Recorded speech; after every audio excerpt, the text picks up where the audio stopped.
북한에서 손꼽히는 부자가 1,000억 원어치 금괴와 달러를 몸에 숨기고 아무도 모르게 자취를 감췄습니다. 평양 고층 아파트에 살며 당 간부들과 어깨를 나란히 하던 사람이었습니다.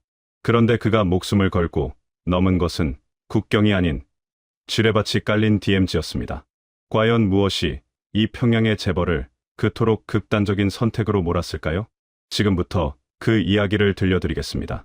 이 영상이 도움이 되셨다면 구독과 좋아요 부탁드립니다. 제가 평양에서 살던 시절 이야기를 하면 사람들은 대개 두 가지 반응을 보입니다. 설마 북한에도 그런 삶이 있었어요? 하고 놀라거나, 그럼 왜 나왔어요? 하고 고개를 갸웃거리거나, 그 두 가지 질문 모두 사실은 하나의 답으로 이어집니다.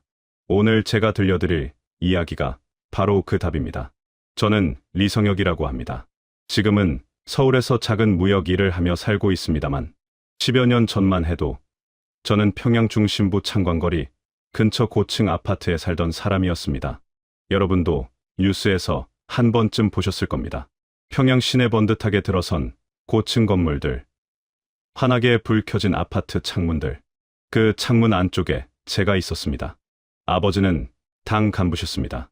조선노동당에서 중간급 간부로 오래 일하셨는데 덕분에 저는 어릴 때부터 배급이 끊겨 굶주리는 일은 없었습니다.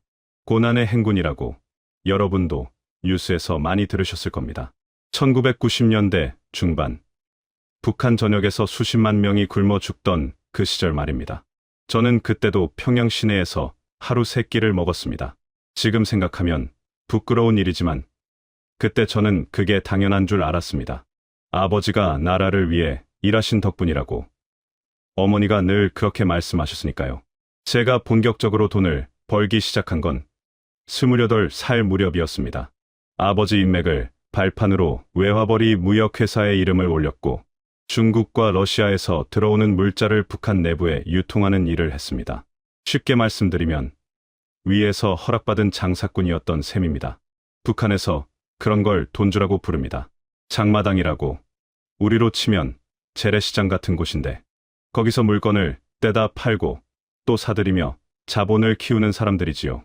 저는 그 중에서도 꽤 큰 편에 속했습니다. 창광거리 아파트는 방이 4개였습니다. 북한 기준으로는 거의 궁궐 수준이었지요. 마루에는 중국에서 들여온 원목 바닥재가 깔려 있었고 거실 한쪽 벽에는 대형 텔레비전이 있었습니다. 아내 은희는 요리 솜씨가 좋아서 저녁이면 늘 따뜻한 밥상을 차려줬습니다. 두부찌개, 달볶음, 명절에는 떡국까지 어머니가 살아 계실 때 해주시던 그 음식들이었습니다. 아들 준혁이는 평양 일중학교에 다녔습니다. 북한에서 일중학교라면 엘리트 중에 엘리트가 다니는 학교입니다. 한국으로 치면 특목고 정도라고 보시면 됩니다. 그 아이가 교복을 입고 가방을 메고 학교 가는 뒷모습을 보면 저는 세상 부러울 게 없었습니다. 당 간부들과의 관계도 잘 유지하고 있었습니다. 명절 때마다 선물 보따리를 들고 찾아가고 크고 작은 자리마다 얼굴을 비추며 매물을 바쳤습니다. 지금 생각하면 치욕스러운 일이지만 그때는 그게 사는 방법이었습니다. 북한에서 돈이 있어도 뒷배가 없으면 하루아침에 다 뺏깁니다. 마치 여러분 동네 이장님이 모든 것을 결정하는 것처럼 북한에서는 당 간부의 한마디가 법이었습니다. 그 사람 눈 밖에 나면 재산이고 가족이고 전부 위험해집니다. 어머니가 살아 계실 때 어머니는 제게 늘 말씀하셨습니다. 성혁아, 너는 복 받은 아이야. 이 나라가 널 먹여 살려준 거야. 저는 그 말을 믿었습니다. 철석같이 믿었습니다. 김일성 초상화 앞에서 고개를 숙이는 게 자연스러웠고 수령님 덕분에 산다는 말이 입에 붙어 있었습니다. 지금의 저라면 코웃음 쳤을 그 말들이 그때는 진심이었습니다. 아니, 진심이라고 스스로를 납득시키며 살았다는 게 더 정확한 표현이겠지요. 그런데 말입니다. 여러분, 부유하게 살면서도 마음 한구석이 늘 서늘한 적 있으셨나요? 뭔가 단단하다고 믿었던 것이 사실은 모래 위에 쌓인 것 같다는 느낌 말입니다. 저는 그 느낌을 오래전부터 갖고 있었습니다. 그냥 느낌이었습니다. 아직 이유를 몰랐습니다. 그저 가끔씩 잠이 오지 않는 밤이면 창밖 평양거리를 내려다보며 이상하게 허전한 기분이 들곤 했습니다. 그 허전함의 정체를 알게 된 건 조금 더 시간이 지난 뒤의 일이었습니다. 사람이 믿어온 것이 무너질 때는 천천히 무너집니다. 한꺼번에 와르르 쏟아지는 게 아니라 아주 작은 금이 하나 생기고 그 금이 조용히 번지다가 어느 날 문득 보면 이미 돌이킬 수 없는 상태가 되어 있는 겁니다. 제 이야기가 딱 그랬습니다. 2012년 봄이었습니다. 저와 오래 알고 지내던 친구 최광민이라는 사람이 있었습니다. 저처럼 돈주 출신으로 함경도 쪽에서 수산물 유통으로 재산을 모은 친구였습니다. 우리는 15살 때부터 알고 지낸 사이였고 한 달에 한 번씩은 꼭 만나 밥을 먹었습니다. 그 친구가 어느 날 갑자기 연락이 끊겼습니다. 처음엔 바빠서 그러려니 했습니다. 그런데 일주일이 지나도 한 달이 지나도 소식이 없었습니다. 수소문을 해봤더니 광민이가 보위부에 끌려갔다는 말이 들려왔습니다. 재산 전부를 몰수당하고 가족까지 통째로 어디론가 이송됐다는 것이었습니다. 이유를 물어봤습니다. 대답은 간단했습니다. 광민이가 뇌물을 바치던 당 간부가 교체됐다는 것이었습니다. 새로운 간부가 전임자 측 사람들을 정리하면서 광민이도 그 정리 대상에 들어간 것이었습니다. 여러분, 이게 무슨 말인지 아시겠습니까? 그 친구가 잘못한 게 없었습니다. 뇌물을 바치지 않은 것도 아니었습니다. 오히려 누구보다 성실하게 관계를 챙기며 살았던 사람이었습니다. 그런데 자기를 보호해주던 간부가 바뀌었다는 이유 하나만으로 하루아침에 모든 것을 잃었습니다. 재산도, 집도, 가족도, 어쩌면 목숨까지도. 저는 그날 밤 잠을 이루지 못했습니다. 은희가 옆에서 자고 있었고 준혁이는 제 방 건너편에서 코를 골고 있었습니다. 창밖으로 평양거리에 가로등이 줄지어 켜져 있었습니다. 그 불빛을 보면서 저는 처음으로 이런 생각을 했습니다. 이 나라에서 내 것은 아무것도 없구나.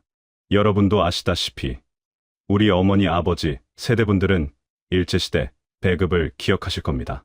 내 땅, 내 곡식이지만 마음대로 못 쓰고 위에서 정한 대로만 살아야 했던 그 시절 말입니다. 북한이 딱 그랬습니다.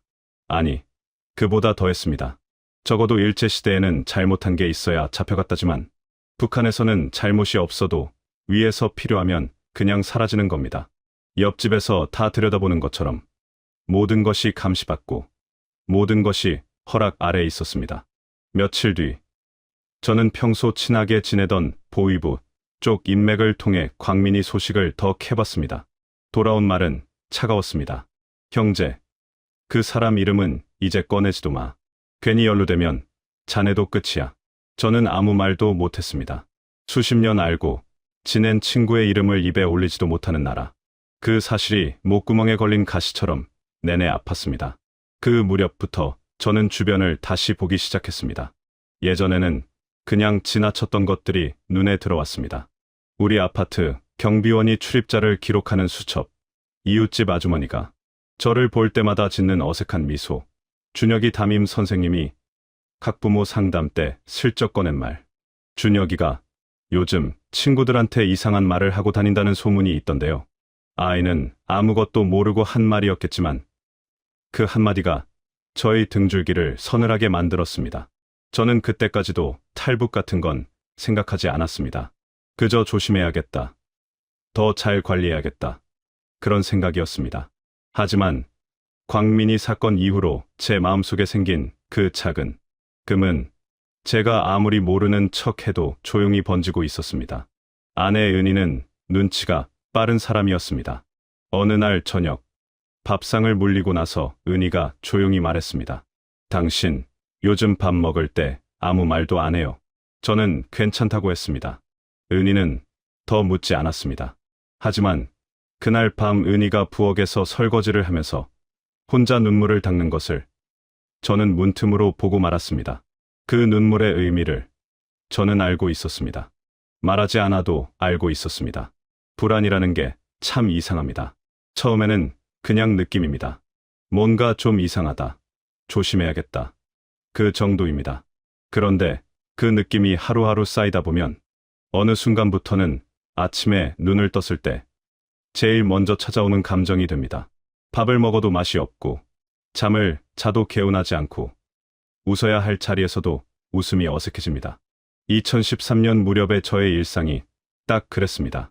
그해 여름, 보위부 쪽에서 제 거래 장부를 요청해 왔습니다. 공식적인 조사는 아니었습니다. 담당자가 직접 찾아와서 차 한잔 하면서 이것저것 물어보는 형식이었습니다. 북한에서는 이런 걸 비공식 면담이라고 합니다. 공식 조사보다 오히려 더 무섭습니다. 공식 조사는 혐의가 있어야 하지만 비공식 면담은 그냥 기분에 따라 또는 누군가의 지시 한마디에 이루어지니까요. 담당자는 젊은 사람이었습니다.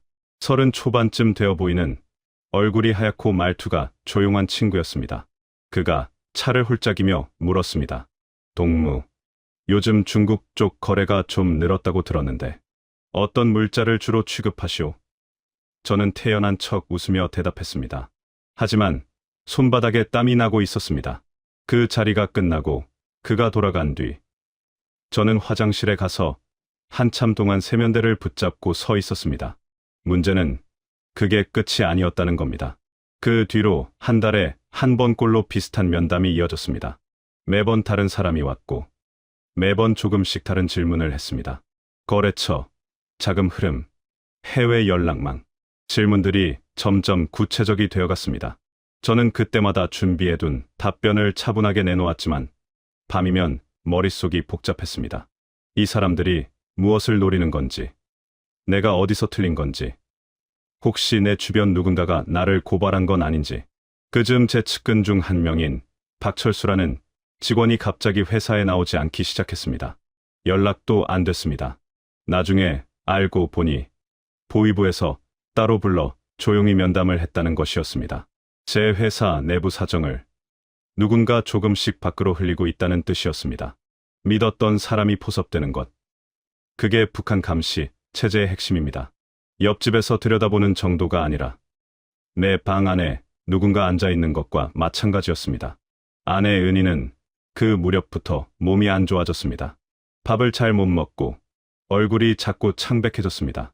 병원에 갔더니 스트레스성 위염이라고 했습니다. 약을 처방받아 왔는데 그 약이 또 문제였습니다. 북한에서는 변변한 약 하나 구하기가 하늘의 별 따기입니다. 저야 돈이 있으니 중국산 약을 장마당에서 구할 수 있었지만 일반 주민들은 아파도 그냥 누워 있어야 합니다. 병원에 가봤자 약이 없고 있는 약은 가짜가 태반이었으니까요. 저는 은희 약을 구하러 장마당에 날았다가 어린아이 하나가 해열제도 못 구해 펄펄 끓는 것을 보고 그냥 발걸음을 멈췄습니다.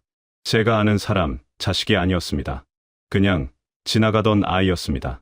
그런데 그날따라 그 아이 얼굴이 준혁이처럼 보였습니다. 그날 밤 저는 처음으로 은희에게 속내를 털어놓았습니다. 조심스럽게, 아주 조심스럽게. 여보, 우리 이러다 어떻게 될 것 같아? 은희는 한참 말이 없었습니다. 그러다 낮은 목소리로 대답했습니다. 저도 요즘 그 생각을 해요. 우리는 그날 밤 오래 이야기했습니다. 창문을 두껍게 닫고 목소리를 낮추고 준혁이가 자는 것을 확인하고 나서 그렇게 속닥이며 나눈 이야기가 사실은 우리 가족의 운명을 바꾸는 첫 번째 대화였습니다. 겨울이 되었습니다. 평양도 겨울은 혹독합니다. 저야 난방이 되는 아파트에 살았지만 창문 틈으로 새어 들어오는 찬 바람은 어쩔 수 없었습니다. 새벽에 화장실에 가려고 일어나면 발바닥이 차가웠습니다. 그 찬 기운이 발끝에서 올라와 가슴까지 스미는 것 같았습니다. 북한의 겨울은 그냥 춥기만 한 게 아닙니다. 연료가 없어서, 나무도 구하기 어려워서, 손발이 얼어 터지도록 추위를 견뎌야 하는 사람들이 수두룩한 계절입니다. 그 계절이 올 때마다 저는 생각했습니다. 내년 겨울에도 내가 이 나라에 있을 것인가. 서서히, 아주 서서히, 저는 결론을 향해 걸어가고 있었습니다. 아직 결심은 아니었습니다.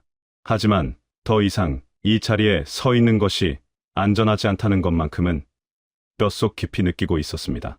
결심이라는 게 어느 날 갑자기 하늘에서 뚝 떨어지는 게 아닙니다. 오래오래 마음속에서 끓다가 어느 한순간 넘쳐오르는 겁니다. 저도 그랬습니다. 수십 번 망설이고 수백 번 되돌리고 그러다 결국 돌이킬 수 없는 밤이 찾아왔습니다. 2014년 초겨울이었습니다.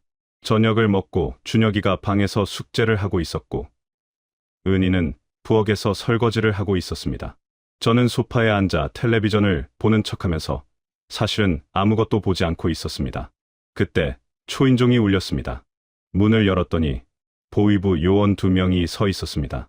낮에 면담을 하던 그 젊은 친구가 아니었습니다. 처음 보는 얼굴들이었습니다. 그들은 정중하게 그러나 단호하게 말했습니다. 동무, 내일 오전 10시에 보위부 청사로 출두해 주시오. 확인할 사항이 있소. 문이 닫히고 나서 저는 한동안 그 자리에 서 있었습니다. 부엌에서 은희가 나왔습니다. 제 얼굴을 보더니 아무 말도 하지 않았습니다. 그냥 제 손을 꼭 잡았습니다. 손이 차가웠습니다. 저도, 은희도. 그날 밤 저는 잠을 자지 않았습니다. 준혁이 방 문을 살짝 열어보았습니다. 14살짜리 아이가 책상에 엎드려 잠들어 있었습니다. 숙제하다 잠든 모양이었습니다. 연필이 손에서 빠져 바닥에 굴러 있었습니다.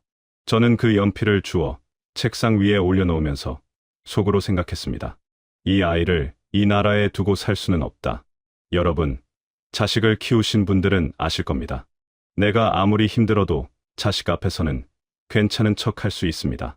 하지만 자식의 미래가 막혀 있다는 걸 알게 되는 순간 그 괜찮은 척이 무너집니다. 준혁이는 영리한 아이였습니다. 공부도 잘하고 음악도 좋아하고 친구들 사이에서 인기도 많았습니다. 그런데 그 아이의 미래가 결국은 저처럼 뇌물 바치며 눈치 보며 살거나 아니면 하루아침에 수용소로 끌려가거나 딱 2가지밖에 없다는 것을 저는 알고 있었습니다. 그게 견딜 수 없었습니다. 다음 날 보위부 출두는 별다른 내용 없이 끝났습니다. 몇 가지 거래, 내역 확인이었습니다. 하지만 저는 그 자리에서 확실히 깨달았습니다. 이 사람들은 나를 놓아줄 생각이 없다는 것을, 언제든 필요하면 쓸 수 있는 패로 나를 쥐고 있다는 것을. 시간 문제일 뿐이었습니다. 집에 돌아오는 길에 저는 결심했습니다.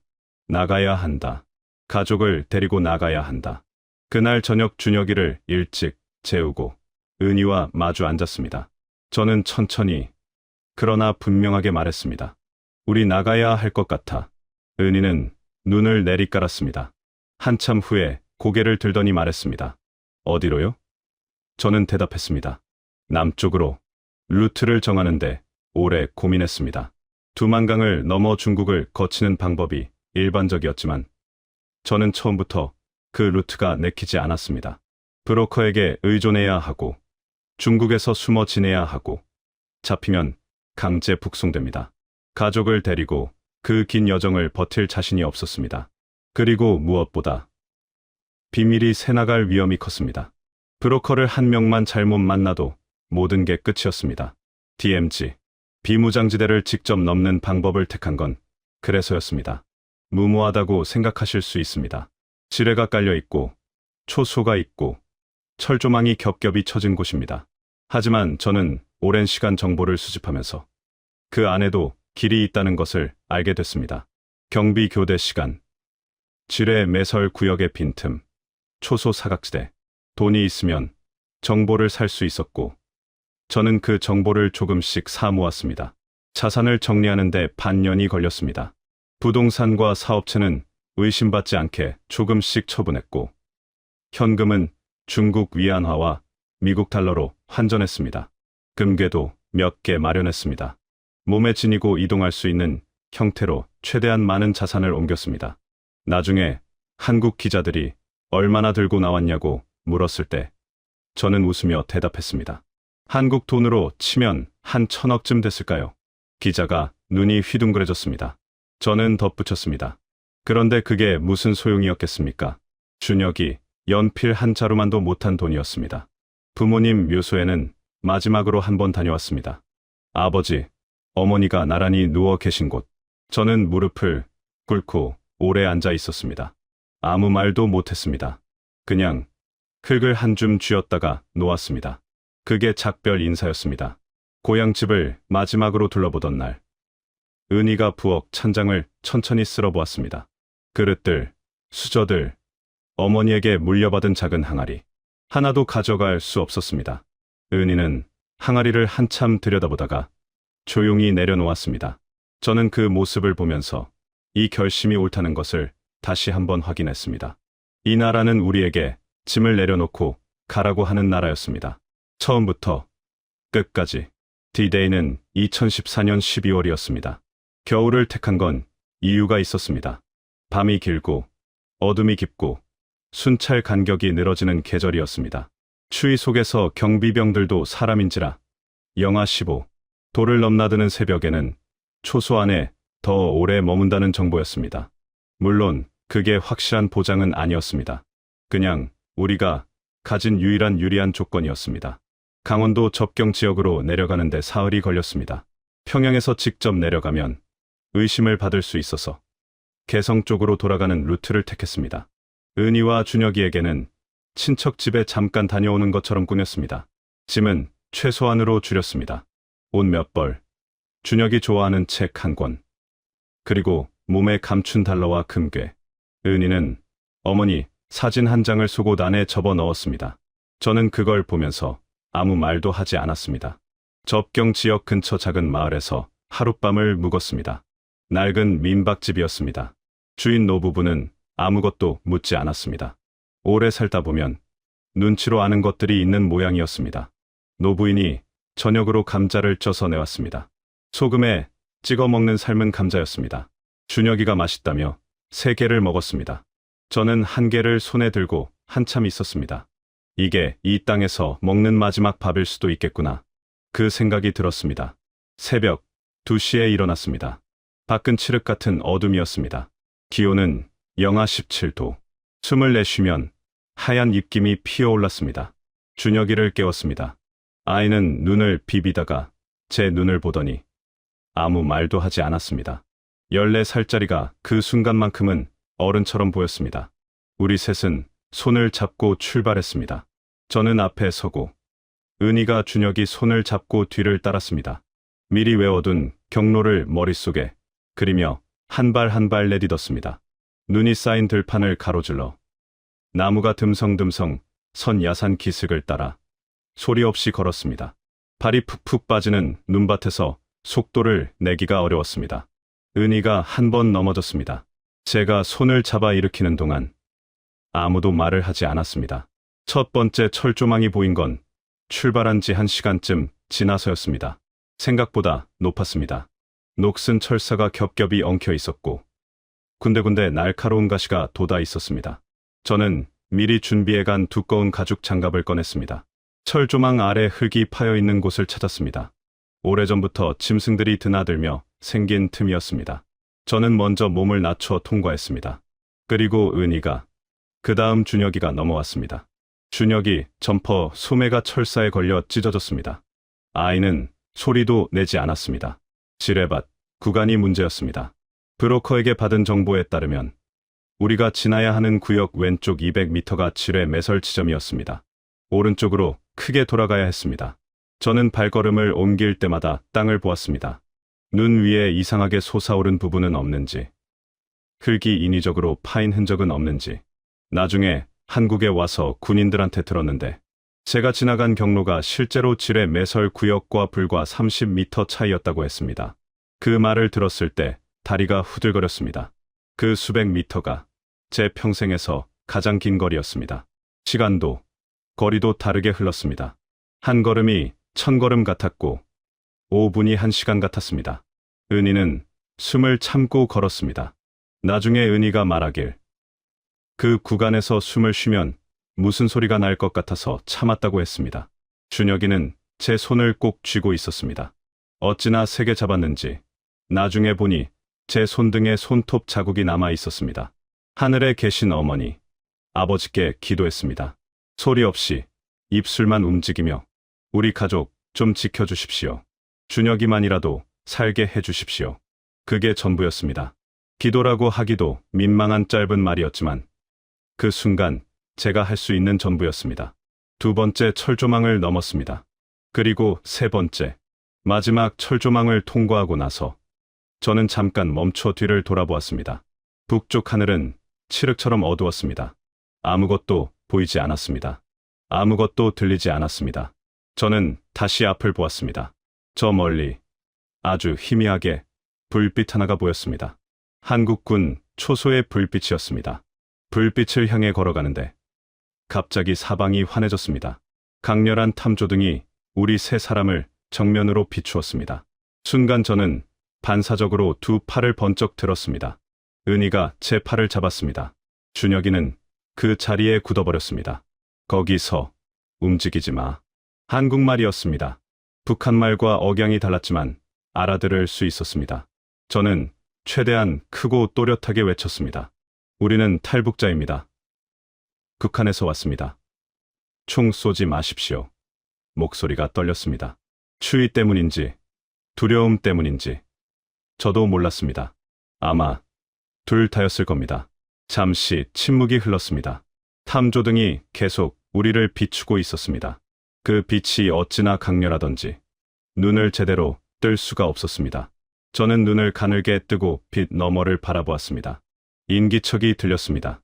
발소리, 무전기 소리, 낮게 주고받는 말소리, 그리고 천천히 군복을 입은 사람 둘이 우리 쪽으로 걸어왔습니다. 총을 겨누고 있었습니다. 당연한 일이었습니다. 저는 팔을 내리지 않았습니다. 은희도, 준혁이도 꼼짝 않고 서 있었습니다. 군인 중 한 명이 우리 앞 몇 미터 거리에서 멈추더니 물었습니다. 몇 명이요? 저는 대답했습니다. 셋입니다. 저와 아내, 그리고 아들입니다. 군인이 잠시 우리를 훑어보았습니다. 그러더니 총구를 내렸습니다. 그 순간이었습니다. 은희가 주저앉았습니다. 소리 없이 무릎이 꺾였습니다. 저는 황급히 은희를 붙잡았습니다. 은희는 제 팔에 안긴 채로 울었습니다. 소리를 죽이며 우는 울음이었습니다. 북한에서도 걸어오는 내내도 단 한 번도 울지 않던 사람이었습니다. 그 울음이 터진 것이었습니다. 저는 아무 말도 못하고 그냥 안고 있었습니다. 준혁이가 어머니를 내려다보며 물었습니다. 엄마, 왜 울어요? 아이는 정말 몰랐습니다. 그게 어떤 울음인지를. 저는 준혁이 머리를 한번 쓰다듬어 주었습니다. 말 대신이었습니다. 군인 한 명이 차에서 담요를 가져왔습니다. 두꺼운 군용 담요였습니다. 은희 어깨에 둘러주고 준혁이에게도 하나 건넸습니다. 그 군인이 준혁이를 보며 말했습니다. 많이 추웠지? 잘 왔어. 그 한마디가 이상하게 마음속 깊이 박혔습니다. 잘 왔어. 그 말이 그렇게 따뜻하게 들릴 수가 없었습니다. 초소 안으로 들어갔습니다. 작은 공간이었지만 따뜻했습니다. 군인들이 따뜻한 물을 끓여주었습니다. 저는 두 손으로 컵을 감싸 쥐었습니다. 손이 녹으면서 감각이 돌아오는 게 느껴졌습니다. 준혁이는 담요를 뒤집어 쓰고 앉아서 두리번거렸습니다. 아이 눈에 모든 것이 신기해 보이는 모양이었습니다. 군용 무전기, 지도, 벽에 걸린 태극기. 준혁이가 태극기를 한참 바라보았습니다. 저도 같이 바라보았습니다. 여러분, 태극기를 그렇게 오래 바라본 것은 그때가 처음이었습니다. 북한에서도 인공기는 질리도록 보았지만 이상하게 그날 그 태극기는 달랐습니다. 설명하기 어렵습니다. 그냥 눈물이 날 것 같았습니다. 이후로는 일사천리였습니다. 군 당국에 신고가 되고 상급 부대에서 사람들이 왔습니다. 우리는 차에 태워졌고 따뜻한 곳으로 이동했습니다. 이동하는 내내 준혁이는 차창 밖을 내다보았습니다. 새벽 어스름 속에 한국의 도로가 펼쳐졌습니다. 가로등, 도로 표지판, 멀리 보이는 건물들. 준혁이가 조용히 말했습니다. 아버지, 여기 불이 엄청 많네요. 저는 웃었습니다. 진짜로 웃었습니다. 그게 며칠 만에 처음 웃음이었는지 모르겠습니다.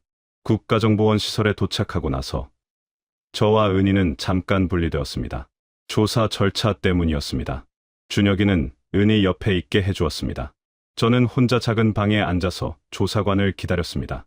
그 방에 혼자 앉아 있는데 갑자기 아무 생각도 나지 않았습니다. 그냥 멍했습니다.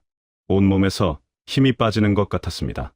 아드레날린이 다 소진된 것이었을 겁니다. 저는 두 손을 무릎 위에 올려놓고 그냥 천장을 바라보았습니다. 끝났구나. 살았구나. 그 두 마디가 그때 제 머릿속에 있던 전부였습니다. 조사는 생각보다 길었습니다. 국가정보원에서의 합동신문이 몇 주에 걸쳐 이어졌습니다. 저는 북한에서 했던 사업 내용, 보위부와의 관계, 탈북 경로, 접경 지역 지형 정보까지 기억나는 것을 모두 털어놓았습니다. 조사관들은 친절했습니다. 압박하거나 윽박지르는 일이 없었습니다. 북한에서 보위부 조사를 받던 것과는 하늘과 땅 차이였습니다. 그곳에서는 의자에 앉기 전부터 이미 몸이 굳었는데 여기서는 조사 중간에 커피도 주고 화장실도 자유롭게 다녀올 수 있었습니다. 그 작은 차이가 저한테는 굉장히 크게 느껴졌습니다. 은희와 준혁이는 별도 공간에서 지냈습니다. 가끔씩 만날 수 있었습니다. 준혁이는 생각보다 씩씩했습니다. 오히려 저보다 적응을 잘 하는 것 같았습니다. 시설 안에 있는 텔레비전 앞에 붙어 앉아서 한국 프로그램을 열심히 보더니 며칠 만에 한국 연예인 이름을 줄줄 외웠습니다. 아이들은 참 빠릅니다. 합동신문이 끝나고 우리는 하나원으로 옮겨졌습니다. 탈북자들이 한국 사회에 적응하기 위한 교육시설입니다. 경기도 안성에 있었습니다. 처음 도착했을 때 저는 그 시설이 꽤 크다는 것에 놀랐습니다. 교실도 있고 식당도 있고 운동장도 있었습니다. 무엇보다 여기저기서 북한 말투가 들렸습니다. 저 말고도 탈북자들이 많이 있었던 겁니다. 그 말투들이 귀에 들어오는데 이상하게 눈물이 났습니다. 반가움인지 서러움인지 알 수 없는 감정이었습니다. 하나원 교육은 2달 남짓 이어졌습니다. 한국의 법과 제도, 금융 시스템, 대중교통 이용법, 의료보험 체계. 저한테는 하나하나가 다 낯설었습니다. 북한에서 나름 교육받은 사람이라고 생각했는데 여기서는 그냥 아무것도 모르는 사람이었습니다. 은행 계좌를 만드는 법, 버스 카드를 충전하는 법, 주민등록증을 발급받는 과정. 다른 분들은 어떻게 하나 겪는 줄로 보며 따라했습니다. 그 중에서 제일 당황스러웠던 수업이 있었습니다. 직업 상담 시간이었습니다. 상담사 선생님이 저한테 물었습니다. 앞으로 어떤 일을 하고 싶으세요? 저는 그 질문 앞에서 한동안 말을 못했습니다. 북한에서는 누군가 저한테 원하는 걸 물어본 적이 없었습니다. 당에서 정해주고 위에서 허락해주고 그 테두리 안에서 움직이는 것이 전부였습니다. 그런데 이 사람이, 처음 만난 사람이 저더러 무엇을 원하냐고 묻고 있었습니다. 그게 그렇게 낯설고 또 이상하게 두려웠습니다. 저는 한참 만에 대답했습니다. 무역 쪽 일을 해보고 싶습니다. 상담사가 고개를 끄덕이며 받아 적었습니다. 그 모습이 왠지 모르게 짠했습니다. 하나원에서 지내는 동안 밤이 문제였습니다. 낮에는 수업도 있고 사람들도 있어서 정신없이 지낼 수 있었지만 밤에 혼자 누우면 북에 두고 온 사람들이 생각났습니다. 어머니는 이미 돌아가셨지만 형이 있었습니다. 형수, 조카들, 저희가 사라진 걸 알고 나서 형 가족이 어떻게 됐을지 생각하면 잠이 오지 않았습니다. 북한에서는 가족 중 하나가 탈북하면 남은 가족이 연좌제로 처벌받습니다. 제가 나온 것이 형한테는 재앙이 되었을 수 있었습니다. 그 죄책감이 자유의 기쁨과 함께 늘 마음 한쪽에 있었습니다. 은희도 비슷했습니다. 어느 날 밤 은희가 말했습니다. 나는 친정어머니가 꿈에 보여요. 꿈에서도 어머니가 저를 보고 우세요. 저는 할 말이 없었습니다. 그냥 손을 잡아주었습니다. 준혁이는 하나원에서 한국 친구들을 사귀기 시작했습니다. 시설 직원 자녀들, 봉사활동 나온 대학생들. 처음에는 말투가 달라서 어색했지만 금방 적응했습니다. 어느 날 준혁이가 저한테 와서 말했습니다. 아버지, 저 여기 학교 다니고 싶어요. 저는 그 말이 그렇게 기쁠 수가 없었습니다. 평양 일중학교 다니던 아이가 이 낯선 땅에서 학교에 다니고 싶다고 말하는 것이 그걸로 됐다 싶었습니다. 하나원 수료식 날, 수료증을 받아 들고 나오는데 담당 선생님이 악수를 청했습니다. 이제 진짜 시작이에요. 잘 하실 거예요. 저는 고맙다는 말을 했습니다. 그런데 솔직히 그때 저는 두려웠습니다. 지금까지는 안내해주는 사람이 있었는데 이제부터는 진짜 혼자였습니다. 돈은 있었습니다.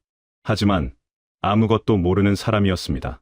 평양에서 수백 명을 거느리던 사람이 서울 한복판에서 버스 노선도 모르는 사람이 된 것이었습니다. 그래도 걸어 나갔습니다. 은희 손을 잡고 준혁이를 앞세우고 하나원 정문을 나서는데 봄볕이 따뜻했습니다. 준혁이가 하늘을 올려다보며 말했습니다. 아버지, 하늘이 엄청 파래요. 저는 웃었습니다. 그랬습니다. 하늘이 파랬습니다. 그냥 하늘인데. 그날은 유난히 파랗게 보였습니다. 서울에 처음 나왔을 때 저는 길을 잃었습니다.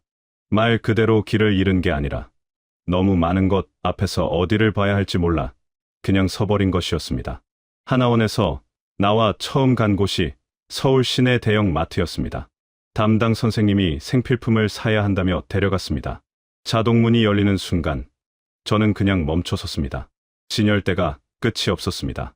과자 하나에도 수십 가지 종류가 있었고 라면 코너만 해도 제 키보다 높이 쌓여 있었습니다.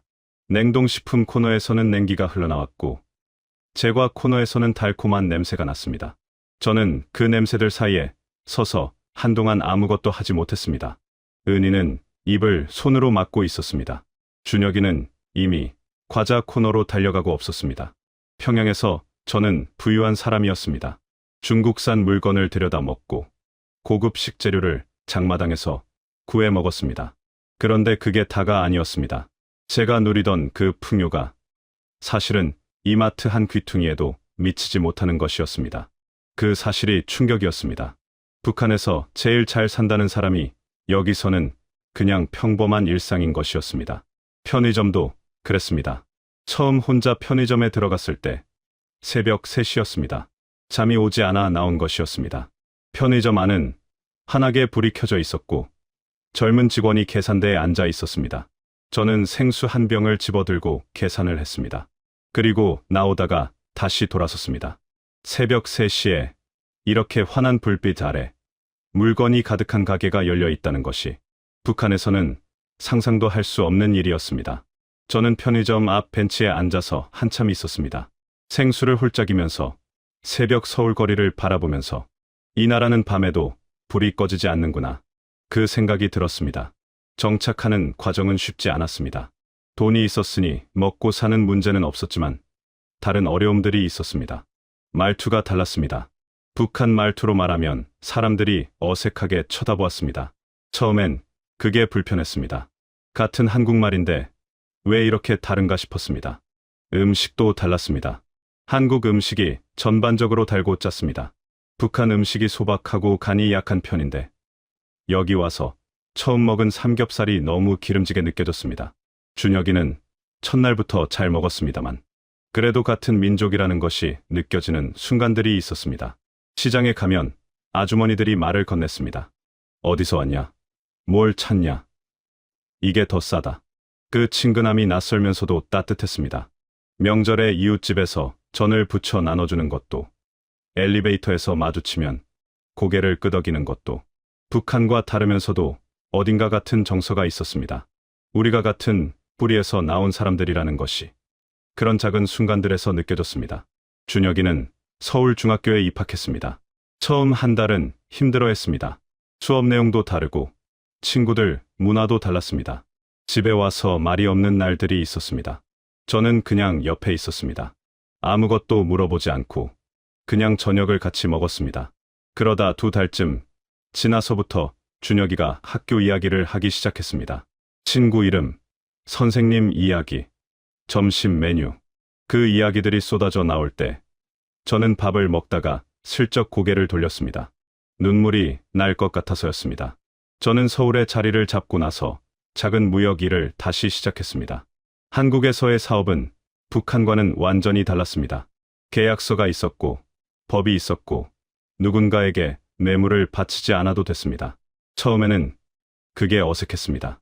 계약서 한 장이 이렇게 강력한 효력을 갖는다는 것이, 약속이 지켜진다는 것이, 당연한 것들이 당연하지 않았던 곳에서 살다 보니 당연한 것들이 너무 새롭게 느껴졌습니다. 북에 두고 온 사람들 생각은 지금도 매일 합니다. 형이 어떻게 됐는지, 조카들은 잘 있는지. 제가 나온 뒤 연좌제로 형 가족이 처벌받았다는 소식을 간접적으로 들었습니다. 그 소식을 들은 날 밤 저는 아무것도 먹지 못했습니다. 은희가 아무 말 없이 옆에 앉아 있었습니다. 제가 자유를 얻은 대가를 형이 치른 것이었습니다. 그 빚을 어떻게 갚아야 할지 지금도 모르겠습니다. 통일 이야기를 하면 사람들이 가끔 묻습니다. 정말 통일이 되어야 한다고 생각하냐고. 저는 그 질문 앞에서 한 번도 망설인 적이 없습니다. 되어야 합니다. 반드시 되어야 합니다. 여러분, 제 형이 아직 거기 있습니다. 이름도 모르는 수많은 사람들이 거기 있습니다. 밥을 굶으면서, 추위에 떨면서, 말 한마디 잘못해도 끌려갈까봐 숨죽이며 살고 있는 사람들이 거기 있습니다. 그 사람들이 같은 민족이고 같은 핏줄입니다. 6.25 때 헤어진 이산가족들이 평생 그리워하다 돌아가신 것처럼 이 분단이 이대로 굳어져서는 안 됩니다. 저는 가끔 준혁이 자는 모습을 봅니다. 이제 훌쩍 자라서 제 어깨에 닿을 만큼 컸습니다. 그 아이가 아무 걱정 없이 자는 모습을 보면 가슴 한구석이 먹먹해지면서도 따뜻합니다. 이 아이가 뇌물 걱정 없이 공부할 수 있고 하고 싶은 말을 할 수 있고 원하는 것을 꿈꿀 수 있는 곳에 있다는 것이, 그게 제가 그 철조망을 넘은 이유였습니다. 1,000억짜리 금괴를 들고 나왔다고들 말합니다. 그게 뉴스가 되고 사람들 입에 오르내립니다. 그런데 저는 솔직히 말씀드립니다. 그 돈은 수단이었습니다. 이 땅에서 아이를 먹이고 자리를 잡기 위한 수단. 진짜 값진 것은 따로 있었습니다. 그날 새벽 영하 17도 철조망 앞에서 제 손을 꼭 쥐던 준혁이 손. 담요를 받아들고 처음으로 펑펑 울던 은희. 그리고 한국 군인이 건넨 그 한마디. 잘 왔어. 그게 1,000억보다 값진 것이었습니다. 여러분, 자유는 공기 같은 겁니다. 있을 때는 모릅니다. 없어 봐야 압니다. 저는 40년 넘게 그 공기 없이 살았습니다. 지금 이 땅에서 숨을 쉴 때마다 저는 그것이 당연하지 않다는 것을 압니다. 그리고 아직 그 공기를 마시지 못하는 사람들을 생각합니다. 우리 세대에는 통일을 봤으면 좋겠습니다. 제 형이 살아있는 동안에 꼭 한번 손을 잡아봤으면 좋겠습니다. 그게 지금 제 소원입니다.